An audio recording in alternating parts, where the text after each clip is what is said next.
What up, people? It's your boy Master Chudy out here with another review. So I went to the comic shop today. It's Wednesday, and I thought I'd get me some comics so I could review for you, the people.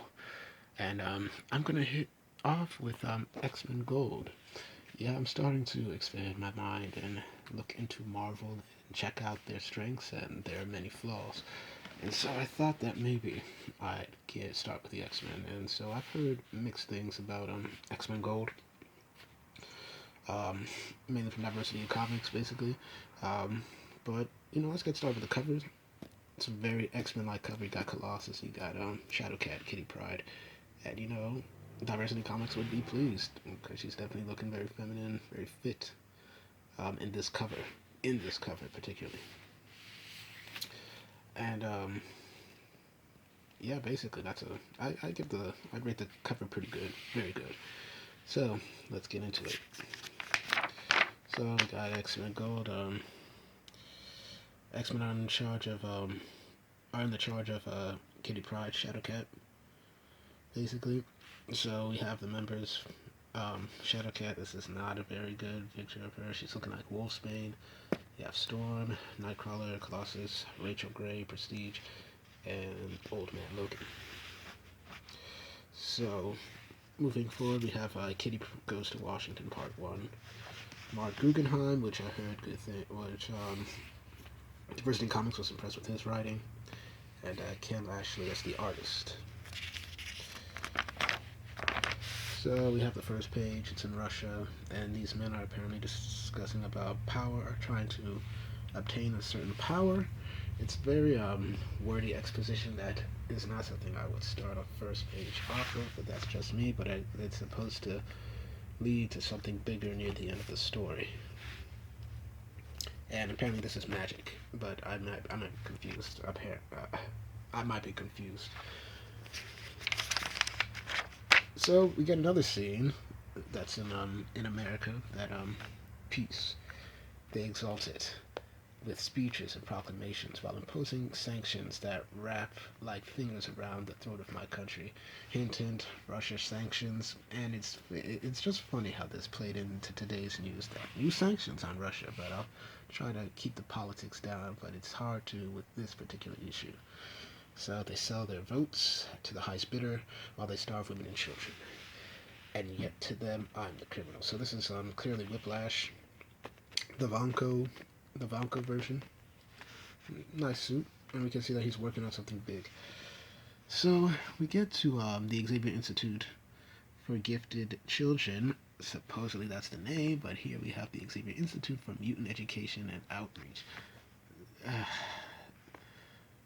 I don't know. That name does not sound like. It sounds like a branch of a bigger organization. I don't know. This is like, oh, this is we have the Xavier Institute Business, and this is our branch for Mutant Education and Outreach. It's like a human HR. It's like an HR department. But anyway, moving forward, we see Colossus and Shadowcat, and he's like, thank. We see Kitty like, thanks. Feels weird knocking. This used to be my room, and he's like, and it's a lovely room, and it's not the least bit stalkerish that you moved into my own room.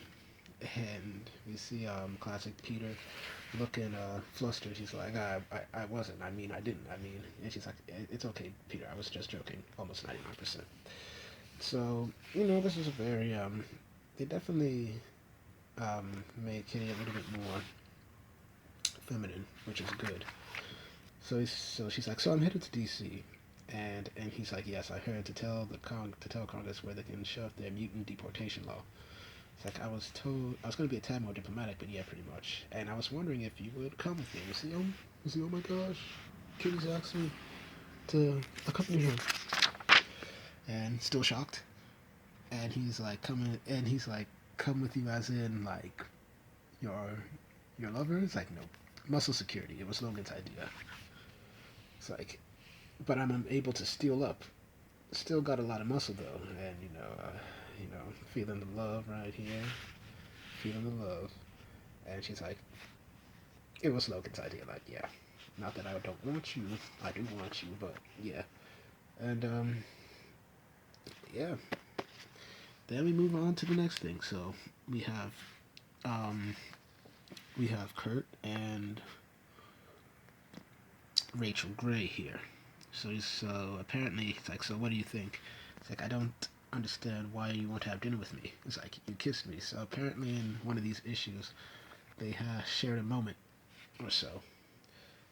And she's like, I'm aware, same way I'm aware it made you mega uncomfortable. It's like, it's like, it did. We've been teammates for so long, aware of that too, so what's changed? And I don't know why. She looks so sinister, even here. Sinister. Sinister. Like, why? So he's like, you could read my mind and find out. It's like, or we can do the regular thing and tell me, and regular way, and you tell me. You know, which is pretty good. It's like, I was thinking relationships between teammates are hardly unprecedented. Kitty and Peter, Scott and Jean, Scott and Emma, and I don't think any of those are particularly great examples. She's like, my father hasn't had a very good track record of relationships. And I'm like, that is true. It's like, so you don't care to have dinner with me tonight? She's like, no. Aurora and I have tickets to see Evan Hansen tonight. But tomorrow night's free, so it's like, okay. And then, so we see, well, we're here. Um, Ronald Reagan National Airport. I'm not too fond of this art. It's like, okay, bam. I wish it were more defined. So, Colossus is like, I'll get a cab, and she's like, no need. Congressman Zellman said someone was sending someone to meet, and she's like, OMG. OMG. It's like, I don't believe it. And then Stevie, you got the cog, you know, friends, bada bada bada. It's like, it's actually Congressman Hunter, thank you very much. And she's like, you're kidding. It's like, yeah, I guess you can't exactly check the news when you're trapped in a giant flying space bullet, but I ran in the Connecticut 3rd around that time. And she's like, I can't believe I didn't know. I'm the worst friend ever. And she's like, it takes two to follow a touch kiddo. And, you know, that's a good quote. Friendships are usually not falling because of one person. Sometimes two people just fail to keep in contact. So, you know, very good stuff. It's like, but I see you've maintained some relationships. And she's like, oh, Peter's not. I mean, he's not. He's like, standing right here. So he's like, yeah. So she's like, let me guess. You're who I have to thank for the invitation to testify before Congress. And she's like, guilty. Apparently it takes a subcommittee to get some time with you. Besides, I can't think of a better, can't think of anyone better to speak on the issue of mutant rights. Storm? Storm seems like a very good candidate to do that. I understand that they have history, but Storm is a well-seasoned diplomat in terms of talking with people. She has leadership qualities. So we get into the testimony. She's like, this isn't a question of mutant rights. This is about human rights, American rights. To single a minority out for deportation or special treatment is about the most un-American thing I can imagine. And you have to say, let me stop you right there, Kitty Pryde. Miss Pride. Sorry. So, you know, we get into the usual political tropes. And this man rebuts the congressman and mutants aren't human.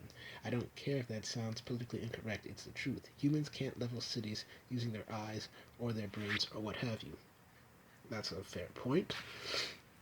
And Kitty Pryde's like, that's not just politically incorrect, Congressman. It's scientifically incorrect. Mutants are the next stage of human evolution, but we're still human. You see, this doesn't make sense, because if you're the next form of humans, then you wouldn't be considered human. In the evolutionary process, we've had different forms of human, but they weren't considered human, per se. And before you go painting mutants as other, I remind you 2 months ago Manhattan was attacked by a malevolent AI that targeted the city's population for being mutants. Miss Pride, apparently he didn't like that. It's like, this isn't about labels, it's about safety. You can't deny that the vast majority of mutants are walking weapons, and the United States has borne a disproportional responsibility for dealing with them. You're saying it comes down to money and safety. That's fine. This is not a good. This is definitely not a good drawing of Kitty at all. The drawings of Kitty in this book vary from well focused to eh, bland. So she's like, let's take safety then first then. You happen to be talking to someone who saved the world and the universe more than a few times. So I guess since you're so focused on money, I should send a bill. I should send you a bill. Yeah, okay. A little zinger right there. It's like, look, I'm under no illusions that deporting mutants out of the country to ease the burden of the United States strikes some as the sensible thing to do. But segregation was considered sensible upon a time. So was interning Japanese Americans. So much political stuff. So much. Sensible tends to be the first road to the step on the wrong side of history, Congressman. I'm begging you not to take a second step. It's like, that was incredible, Katya. Uh, Peter thinking. Interesting. It gets a bit preachy, but, I understand in this setting I can, allow that.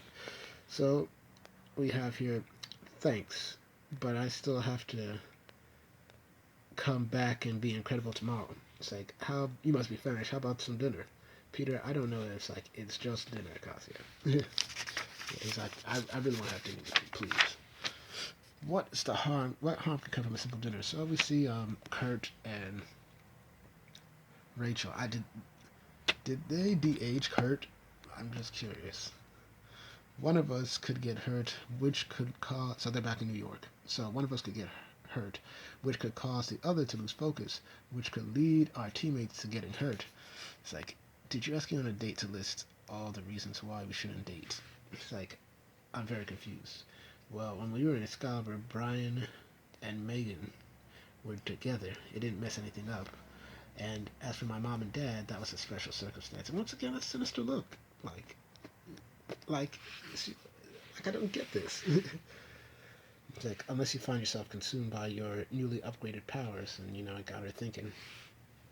And he's like, Rachel, are you okay? It's like, yes, I'm fine. I'm glad I'm here. This is nice. And then we see later on, this is nice.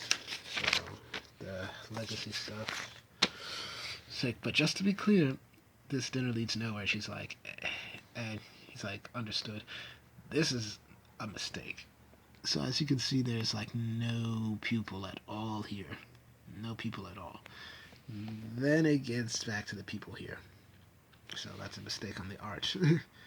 And she's like, look, I'm not saying there's no attraction anymore. There's gobs of attraction. He's like, oh, there is. I just feel like it would be going backward for both of us. And we see them moving up and down, and I want to go forward with this. Why now, after all these years? In my defense, despite the kiss we shared in our Excalibur days, I only recently learned you're attracted to me. But the real truth is that when I got my power surge, I got scared. I don't want to become like my mother. I won't become like my mother, but the possibility. So here we go. I think this is pretty good that Rachel Gray fears of becoming, psychically unstable, like Jean has been for such a long time, which led to the whole Phoenix things and the Dark Phoenix stuff. And she continues to make me appreciate what I wanted out of life, and it gave me incentive to pursue it. And then we get back to them. I want to pursue this. You want to move forward, Katya. So do I. I like to move forward with you. So it's like it's not moving forward unless it's like It's like unless we get married. So hit Kitty with the marriage thing. It's like, whoa, did you just? It sounds like you just. I mean, it's like you want a future, Katya. I'd hope you consider one with me. So nice relationship building. It's like, can I think about it? I've got to think about it. It's a lot to think about. It's kind of repetitive, but hey, why not? And she's like, of course. And then we get back to them. I'm not going anywhere. Once again, so sinister for no reason. She just looks so untrustworthy. I don't know why. Andy Boyle, back to the next day. You were very poetic yesterday, Miss Pride, but you didn't speak to the billions. Yes, that's with a B in property damage, infrastructure damage, and stratospheric insurance costs directly tied to mutant activity. Let me get back there saying that, actually, I did mention that, and if you bother listening, but it's like, too bad you didn't say anything about human lives, yada yada yada, and then they had lives with an L, so she's basically calling out saying like, yeah, you only care about money. Then we hear crash. Boom. And here we get Anton Vanko Whiplash coming in. It's like, that's because he doesn't care about human life. Only his own. So you see everybody coming in. He's like, Peter, duh. He goes after Whiplash, gets strangled with the whip, and he's like, idiot. What did you expect? What do you think was going to happen by mounting such a clumsy attack? Ended up being a distraction. Kitty goes for the kick. And, the congressman is telling everyone to evacuate the room, get more security, and Whiplash is like, oh, no, man, you ain't going anywhere. You ain't going anywhere. So, we see Colossus is very capable, even without his armor as well. And he's like, I'm coming for you. Bam. So, we see him getting that punch. And we see Kitty wanting to get into some action. He's like, hey, don't be selfish. Save some for me. So, she tries to take Whiplash down. He breaks the staff. And he's like, Peter. And he's got him in the full Nelson. It's like, nah, I'm ready. Bam. And so, it's like, is that spinning meant to hurt me? I don't even feel it. It's like, believe me, you will. When I stop phasing it. It's like, it's like, yeah, pretty much. And, this is freaking brutal. Like, just phased a whole freaking stick in his, like, above his kneecap. Oh my gosh, man. So, this one's Russian. He sounds Russian, and then, I can't pronounce this. Colossus gives him a good elbow to the back of the head. And there we go with a nice quip. Basically saying, like, and people think nothing gets done in Congress. Okay, I'll give you that. And we see, I guess I owe you a thank you. They get back to Washington Mall later in the night. It's like, for helping you with Vanko. It's like, for dinner, actually. I don't think I actually thanked you last night. So yeah, pretty much that. She's like, I think I was a little distracted by your marriage proposal. Funny. And just to clarify, he's saying, to be clear, I wasn't proposing exactly. I was merely saying that were we to get back together, I'd hope that one day you'd wish to marry me. And she's like, and I'm saying I just need a little time. Is that all right? Katya and Kitty, the first day we met, has there ever been a moment where you wanted what's not right with me? Or has there ever been a moment where what you have wanted was not right with me? So he's like, take all the time you need, basically. That's a little bit long-winded. So we get back to Congressman Stephanie Hunter's office and said, thanks for coming in. Zellman got the whip count on the bill this morning. And she's like, and Peter's like, I'm sorry, Stevie, I'm Russian. I don't speak politics. She means she knows the subcommittee. She means she knows how the subcommittee's going to vote. Actually, Zellman's got the tally on his entire party, and they've got the votes. And he's like, I don't understand. The deportation bill is going to pass the House, Peter. It's going to go to the Senate, and if they vote in favor of it, and the president doesn't veto, it becomes law. So basic civics 101. Sake, no. What I mean is, I don't understand. We saved their lives. It's like, I know, but they're scared of the voters, and the voters are scared of mutants. He's like, I'm sorry. And this is like the classic, I guess, conflict that X-Men have, that the world still doesn't accept them as mutants. So, I'll give them that. Then we get to what happened in the first page. And so we say, I'm afraid this procedure is only temporary, my friend. It's like, our magics are sufficient, so I guess that wasn't magic. These are just Russians. Our magics are sufficient to raise you, yes, but you will be weak, and the grave will continue to call to you. But we will find a way to overcome this limitation. Your new grip on life will remain, and all of Russia will quake at the return of Omega Red. And, this is a very good shot of Omega Red. So next Russia. And so this is the next issue of Omega Red, right here. Interesting. So this was an okay book. It's definitely readable. Got a very pre-issue with the politics, but this was very much a low action kind of character building type of thing. Some of the shots of art were very good. All in all, I think I give this a 7 out of 10. Definitely, I'd say Marvel's positive stuff seems to be coming of the out of the X-Men. Um, I'd recommend this probably as just like a light read if you're interested. You know, you can either pick it up or you don't. I just wanted to give it a try, and I might look for the next issue and see where it goes. Because I'm hyped for Omega Red. Um, so yeah, tell me what you think. Um, uh, what you think of it? Did you like it? Did you dislike it? I'll be reviewing. I bought a lot of other comics that I'll be reviewing actually. Um, I got Darth Vader #4, Nightwing #26, and Superman #28. So once again, thank you for watching this video. Like and subscribe, and I thank you once again. I wish to deliver these reviews to you and the content that I feel that you guys will enjoy. So thank you guys, and have a nice evening.